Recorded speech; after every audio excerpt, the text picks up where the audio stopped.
It's that time again. It's time for another Saturday night special where we talk about everything rockhounding related. Well, fall is in the air. My favorite time of year. It was 45 degrees when I woke up this morning, which, look at that hoodie weather. Hoodie and knit cap weather is my kind of weather. I've been doing some stuff around the shop, doing some kind of fall cleaning stuff. Specifically, I scooped all of the muck out of my slab saw, which means it is nice and clean and ready for winter. I do have kind of an interesting system, I guess you could say, for filter. I filter my oil. I try to recycle as much of it as I can. I just kind of have a filtering setup with like some paper bags, and it works pretty well for reclaiming a decent portion of the oil for the saw so I can reuse it. But I try to clean the saw probably twice a year. With about that seems about what I need to do to kind of keep it cutting nicely. So it's good to get that done before the real cold weather hits. So I've been working on that, and something has been weighing heavily on me. And some of you might know this about me. I'm not a nice person. And I mean that in the most truest sense, and it's okay. My default setting is to kind of wake up a mean, grumpy person. And rockhounding has really changed that for me. Maybe I'm a mean person in recovery, if you will. Yeah, I'm certainly, that's my go-to, my that gut feeling that I always have about another person, things people say, is to have a negative thought. And I know that about myself, and I have all kinds of workarounds, and I can keep that aspect often in check. However, there's things that people say and do that really rub me the wrong way because it is impacting something that I personally love, which is rockhounding, rocks and minerals. It's given me great direction and drive in my life. And when somebody does something or says things or whatever to take kind of, in a way, take it away from other people, it makes the mean person want to come out. And there's a couple of things I would like to share with you this evening, that I can point to and be like, that's a red flag right there, everybody, right there. Okay. I've seen a lot of conversation lately about getting lost in the woods. Now, this is something I take very, very seriously, especially when I see people giving horrifically bad advice on getting lost in the woods. Like what you should do, what you shouldn't do, how to do wilderness navigation. Not something I've ever really talked about here on the channel, but it's something I know a pretty good amount about. Me and Sarah often do stuff where we push the limit of what we're capable of doing. And sometimes that means driving to a very desolate place where nobody's going to be driving down these roads, and then leaving the vehicle and hiking out miles and miles out into the woods, sometimes off trail. And that requires a lot of navigation skills, being able to orientate yourself, and it's not something I recommend people do. However, there are better ways to do it than others. Some of the two things that I've seen recommended lately is tie a string to your starting point and just have it spool off as you walk. Now, this is horrible advice, especially if you're going any kind of distance. I'm personally not going to have 3 miles of string on a spool. Like, that is... No. The other thing I've seen, which isn't the best, is to tie flagging tape. Tie flagging tape when you go off trail or go wherever rockhounding so that you can find your way back.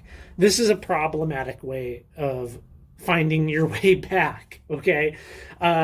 First off, you have to be walking out, tying it, and then walking a certain distance and tie the next one at a point where you can look back and see the previous one. So you're leaving a breadcrumbs.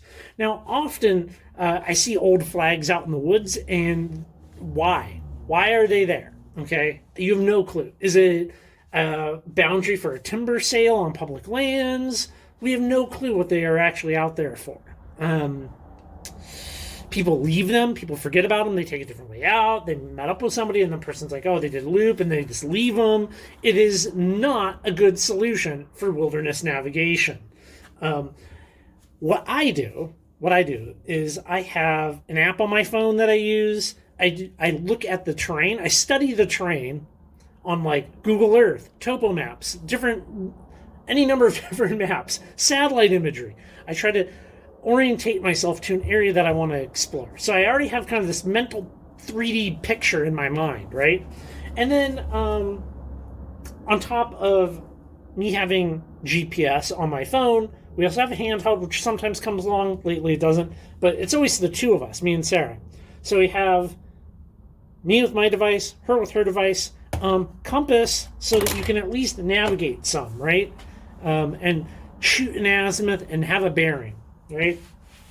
Since we go places that are way out there, being dependent upon other people for help isn't really a thing that we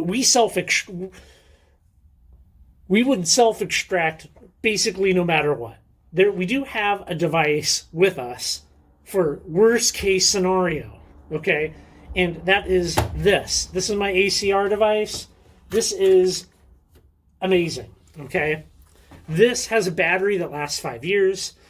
Anywhere on the planet, I can hit that red button and search and rescue will be on their way. This is not for I'm cold, my car doesn't start. This is like you lacerated your leg in the middle of nowhere and you have a tourniquet on it, and if they don't send a chopper, you're going to die, right? That's what this is for, okay? It's... you never have to charge it. It's waterproof. It floats. It does all the things. There's other two-way communicator devices, right? So Garmin InReach is a prime example of that, where you can have a two-way communication. That's just one way, but that's our lifeline. So I take great offense when I see people recommending things that will get you in trouble. Speaking of things that I take great offense to, I've seen, man, it's a hard subject to approach. I've thought this conversation through so many times this past week, and we're going with it, all right? There are a number of people in the rockhounding internet world that are scamming, grifting, grifting, people being deceptive, people being clickbaiters, hype baiters, and I find it disgusting. I think it's gross, okay?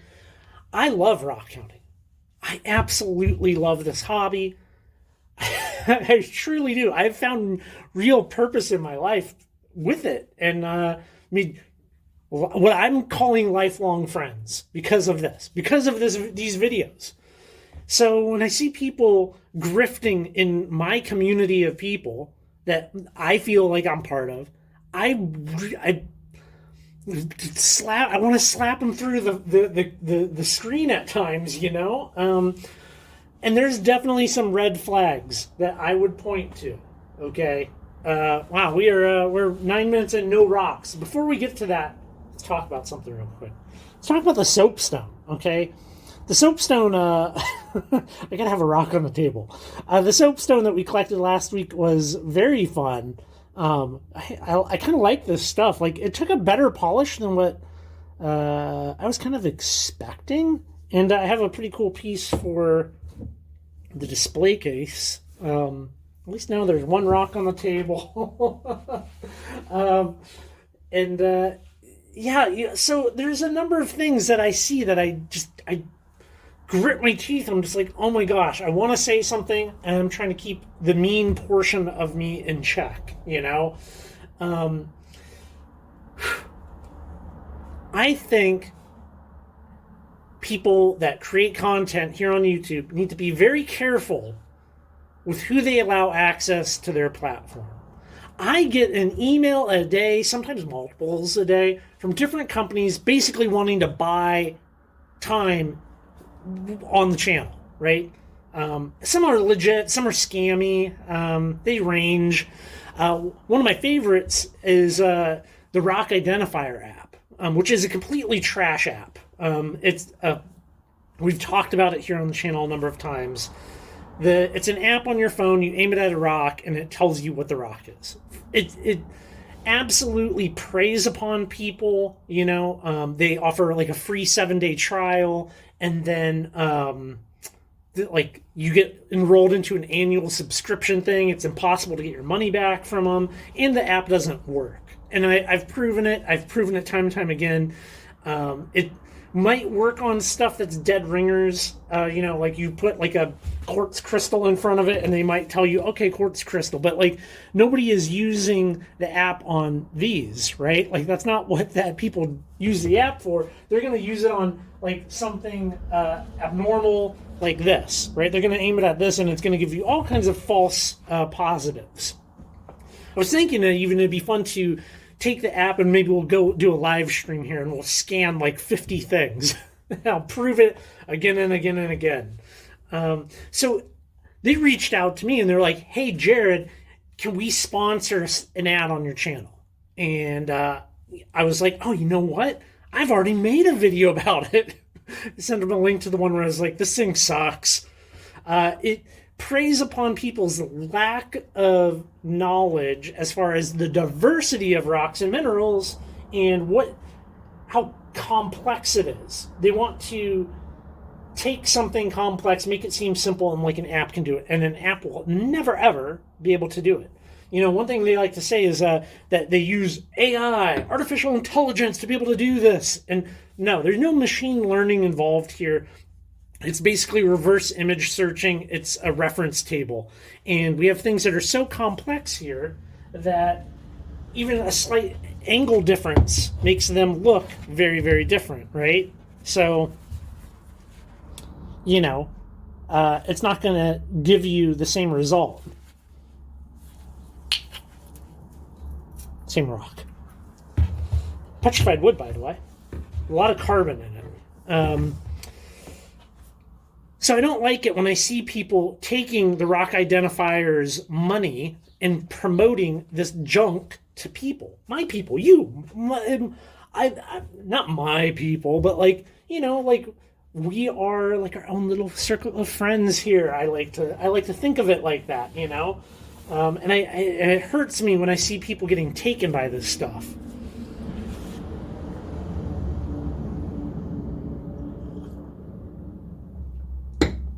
Maybe some of you out there play in the stock market a little bit. There is a thing called pumping, stock pumping, insider trading, right? This is an illegal activity. And something akin to that is happening in the rock world. And I'll tell you exactly how and what to look for and how you can kind of question if somebody's doing this. So I first kind of learned of this when, we go to feed eggs and a prime example would be the Wild Turkey mine or when we went to the Polka Dot mine or any of these mines. If possible, I like to reach out ahead of time and I like to be like, hey guys, like I'm coming there. I want to clear it with them, make sure it's okay for me to film. You never know, right? Some of these places are private property or maybe it's, whatever. I just want to clear it. I want that. One time though, I got an email back that was very short and quite not so nice. And I'm super cool in the email. And they're like, I can't pay you. And I was like, what do you mean you can't pay me? I'm asking to come there and pay you. And I was totally oblivious, right? I'm like, I don't know what's going on here. This is really weird communication. Come to find out, they thought I was one of the handful-ish of YouTubers that have been reaching out to mine owners, claim owners, and trying to strike a marketing underhanded deal, and it looks a lot like this. Like YouTuber A reaches out to mine owner B, and they're like, hey, I will come to your private mine. I will do a video. I'm going to do some digging. In return for that promotion to my subscribers, I want a whole bunch of free rocks. We want to dig for free. I'm going to sell that. And in the process, I'm going to talk up the product. I'm going to be like, I can't believe that I'm digging $1,000 of rock right now. I'm making so much money. And it looks a lot like that. And then it's a pumping of the market. It's an inflation of these prices, right? And it is a dirty, dirty, shameful practice. To the point where I know I was shown a list of people like social media type YouTuber, TikTokers that have reached out to mine owners, and they have that little list going. A lot. Here's the thing: a lot of mine owners, claim owners, stuff like that, they talk to each other. People, they talk, right? And they have a little list going of people that have tried to do this that they're not doing it with, and it's amazing to see. It's amazing to see who is willing to do this weird, like, underhanded pumping of material prices in exchange just for the money of it. I mean, I find it to be icky, very icky.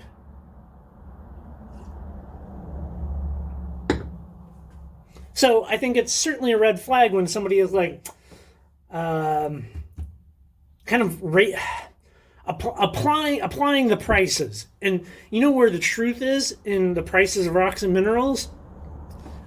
Sold auctions, right? That's where the prices lie. You know, the thing is, I can grab something. I can be like, this is worth $1,000, and I can put a price tag on it for $1,000. It doesn't make it $1,000. The actual price of something is what somebody's willing to spend. You know, that's the truth behind pricing.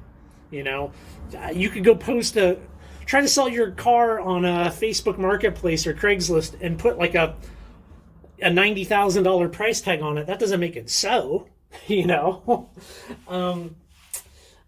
Another thing that has happened is a person reached out to me, and the email communication went like this. They're like, hey, I'm finding these really expensive, valuable rocks. I want to send you a box of the rocks, and you'll show it on your channel, do an unboxing, but you have to promote my channel in exchange for this. But you could sell it for a bunch of money. So, yeah, do it. I'm like, nah, you want to send me something because you like me, because we're friends, and I may or may not show it? Like, that's cool. Like, we can do that. I send people stuff. I have no expectation, you know. When there is an expectation, when there's an obligation, I'm like, no, not for me.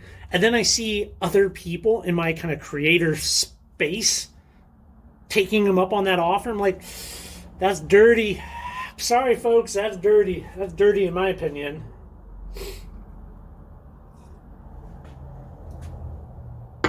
One last thing. It's got to be the hype bait. The hype bait's got to go away. I have done a ton of rock hounding. A lot. We have an extensive collection where are we at 390 videos here on the channel now? I've gone rock hounding with many, many people over the years. And the thing that I have yet to see in person is somebody hooting and hollering and going crazy bananas, acting like the inflatable flailing arm man of rockhounds. I've never seen that in person, but I have seen that in video. So why is that true? How does that where's the disconnect here, right? People are hamming it up for views, and it works. It totally works, and it's reflected in the comments. I think it's definitely a red flag when people consistently go places and consistently have a mind-blowing experience. I don't believe that to be possible, right? the first time, the second time, the third time, the 100th time, the excitement should be like a decreasing slope, right? There's a reason why firsts are better than lasts. That's just the reality of it. But you wouldn't get that based upon some of the videos and content that you see out there, I think I think you can very easily say that a lot of it is fake. People are just making stuff up. I would like to see it go away. There is legitimate, amazing discoveries that people make. And they're often not something you will experience often by even the most remotest stretch. So when you go around and you're like, everything is a crazy, fantastic, inflatable, flailing arm man find, it dilutes it. It lessens things. There's a book that I've wanted for several months now, once I saw that it was coming out. Of course, me being on the more frugal side of life, I like to get things used. Okay? And here we have it. And this perfectly dovetails in nicely into this conversation of hyping things. So this is a book from the Mineralogical Record, and it's a thick one. I don't know, like 400-something pages? Where are we at? Yeah, like 400 pages. 396 pages. Now, this is especially cool, and it is all about people's collecting experiences and the things that they personally found. And there's a couple of people in here that that are locals here. Let's talk about Brittany here, right? Now, I think, look at that crystal that she got from Nevada. Look at that. That right there is an awesome, awesome find. Amazing. Top tier stuff. And it's great to read people's experiences in this, to see what people are finding that they actually find to be valuable. There's another one in here. Gotta flip to the bookmark. Okay. Now, our local legendary mineral collector here, Bob Jackson. You might know some of his work from the Rockhound's Guide to Washington, a more vintage book. Look at that. Can you imagine finding that? These are things that are truly epic museum-grade finds, and here's a book full of them. And that is something to hoot and holler about. That's something where you can be like, if you make the video and you're like, super amazing, awesome, fantastic find, so great you would trade your firstborn child. These things, right? So often people will be like, that's their amazing epic find. And it's like, just stop trying to pull the wool over people's eyes for either dopamine hits of high view counts or the money associated with those view counts.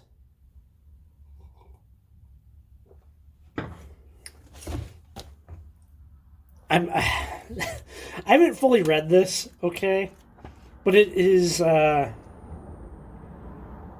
it's so cool. So cool to read people's experience. Look at this. Look at the size. Okay, look at the size of that septarian nodule, that concretion there. What? Like, that's something that you can it's not hamming it up. It's legitimate, right? People want what is in here without having to do the steps to actually get there. That's my belief. All right, everybody. That's probably enough of that. I think we're gonna leave this one here. I appreciate each and every one of you that come in, hang out, watch the videos, and come along with me on this rockhounding journey. Well, next week, We're going to look at something very, very pretty. I think that's pretty. What do you think? You let me know down below if you think this is pretty, and we will leave this one here. All right, y'all. Y'all take care, and I'll catch you in the next video.